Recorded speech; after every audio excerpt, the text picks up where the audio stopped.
We're gonna try something that we never tried before until right now. We hadn't played it since we recorded it in July. Which was July. Right? In front of 20,000 people, we're going, you remember how that goes? I'll be lucky if I can remember the words. I think 20 years down the line, we'll still be hearing November Rain on the radio. It's a brilliant song. There's longing, there's a sweetness to it. It's just like the most wonderful, excessive, yet artistic production, maybe in the history of rock video. I haven't played it in a long time, we'll see.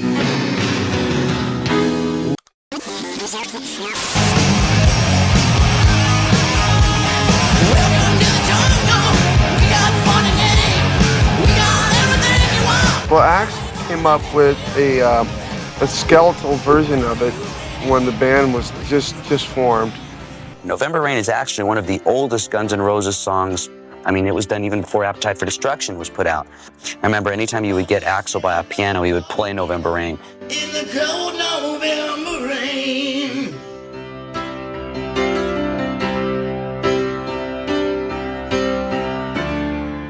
Said I just keep on walking.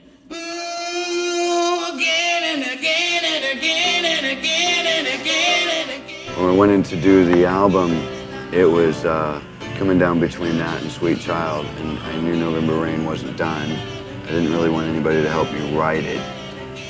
And at the same time, I knew that it was going to take a lot of work to do what I wanted to do, and I really didn't feel capable, and that the people around me were capable of understanding what I was trying to do, and that there was enough time to do it. So we decided to save it. Well, do you need some time all alone? November Rain has a strong link with two other Guns N' Roses songs, forming a narrative that was inspired by a short story called Without You. It was a fictional story that my friend Dell wrote. It was frightening to be around them. There was so much insanity, you know, that was brought upon by their love and their insecurities that had inspired me to write this short story called Without You. This is before Appetite for Destruction was released. He started writing this story kind of based off my relationship, and he used that kind of like for inspiration. Essentially, the short story is about a rock star who was inspired by Axl, who writes a song called Without You about the woman who he loves but he can't really have. Eventually, I wrote the theme song to the story, the song Strange. I'd never planned on that, never even thought of that. Just, it ended up fitting together. After I showed the short story to Axl, kind of helped him finish the song Strange. Without you. We did the stuff, I was, you know, this is really different for Guns N' Roses. The same way I feel about November Rain, these two songs really are similar in the fact that they're really emotional release on Axl's part, you know. And November Rain is a song about not wanting to be in a state of having to deal with unrequited love. Estranged is acknowledging it and being there and having to figure out what the fuck to do.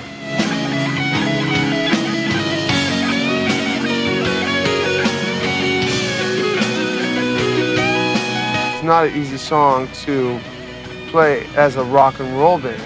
because it was like all of a sudden there's Axl playing piano. It was like totally new and different to the usual brashness of what Guns N' Roses is.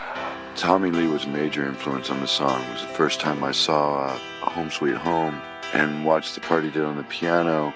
It made me realize that I could take what I did know about piano and focus it into something simple but very serious.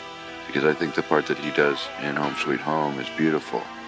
Now when you hear this on the record, I put a lot of symphony to it and a lot of shit. Axl said to me, he said, kind of want to make this song like Nigel Olsson type drumming, right? And I went, yeah, Nigel Olsson from Elton John's original band. Don't Let the Sun Go Down on Me, that type of thing. Big fills, just big, huge tom fills. the way he played the same fill a bunch of times. If you listen to November Rain, it's like the same tom fill about 25 times. It never really it varies slightly, but it's pretty much a signature fill, you know what I mean? So that's basically the most different thing I did from the album. And it's the only time that Axl ever said, play it sort of like this.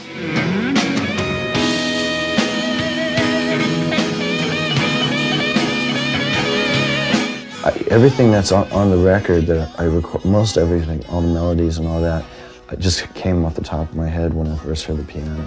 And I did it all on acoustic. So that's just the way I heard it. And it pretty much came naturally. For me, November Rain is a perfect example of the incredible synergy between Axl's songwriting and Slash's guitar solos, which elevate the song to another level. Another example is Estranged, for which Slash also said that the solo came naturally to him as soon as he heard the piano part. There was no notes, no changing notes. That was the original idea, was the best one. He just took the song very seriously, and the song means a lot to me, and certain things he did with guitar he had to work on to do. I really was sincere about thanking him for doing that. And the work that he did on this song is really special and really special to me, and I was very appreciative of him doing that. I was pretty proud of it because it's hard to write to somebody else's music. We're gonna try something that we never tried before until right now. We hadn't played it since we recorded it in July. This was July. Right? In front of 20,000 people, we're going, you remember how that goes? I'll be lucky if I can remember the words. I haven't played it in a long time, we'll see. Yeah, damn near a year ago we did this, we cut this track, right? Axl says November Rain. And he has this grand piano, right, that raises up out of the stage, right? Wow. And all of a sudden the piano raises up. We're like, what the hell is that? When I look into your eyes, I can see a love restrained.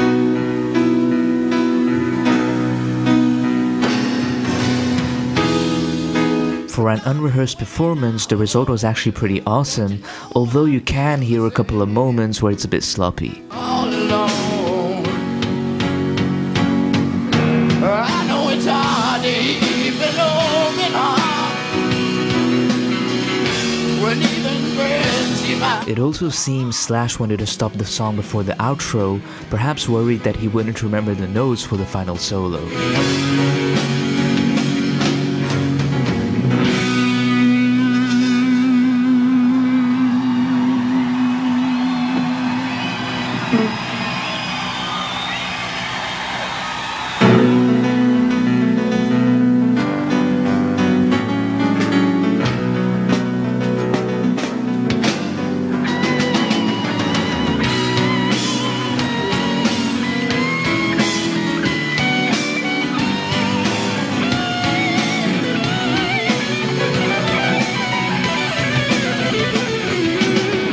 During the performance, Slash gets on top of the piano. That's kind of like that bonding moment between the two members of the band to be one during the performance.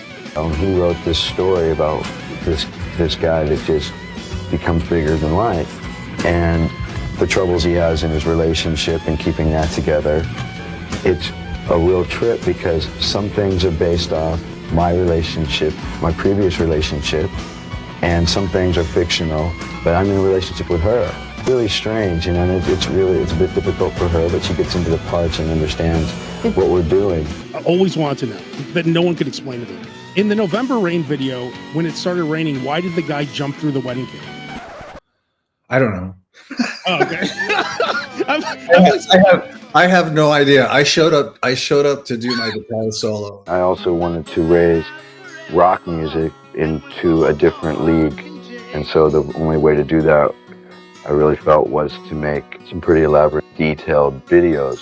Really proud of Don't Cry in November Rain. I really like the writing of the story and putting all the scenes together. Or why did she die? How did she die? What happened? And it's like, oh, we'll tell you later. You know, at first there was that pressure to come up with the, part 3 of the trilogy, and why did Steph die, which was, the big question. And so that was the initial pressure, and obviously there's a lot of stuff that Axl was going through at the time, which actually, pushed us away from that. Where we had intended to make the sequel or the follow-up or the conclusion of November Rain, things changed, plans changed. The cool thing, you know, if it is cool for me personally, is now people have to read my book.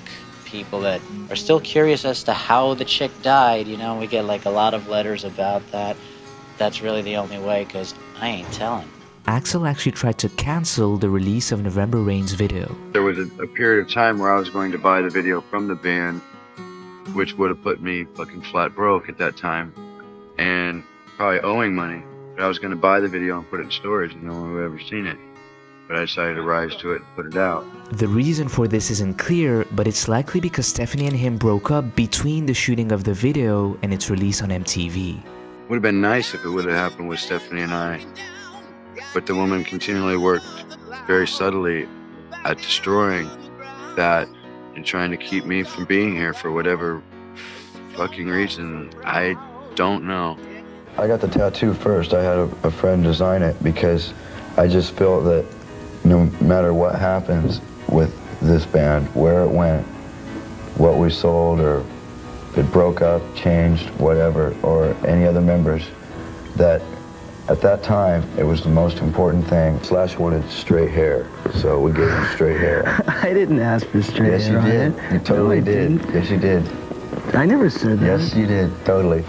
What makes you say that? Because you did. Why? Was I drunk?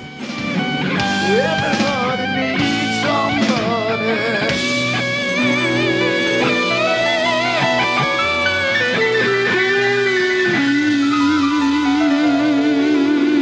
We were the only 5 guys that could have made up Guns N' Roses. I mean, there was no other combinations that were going to work.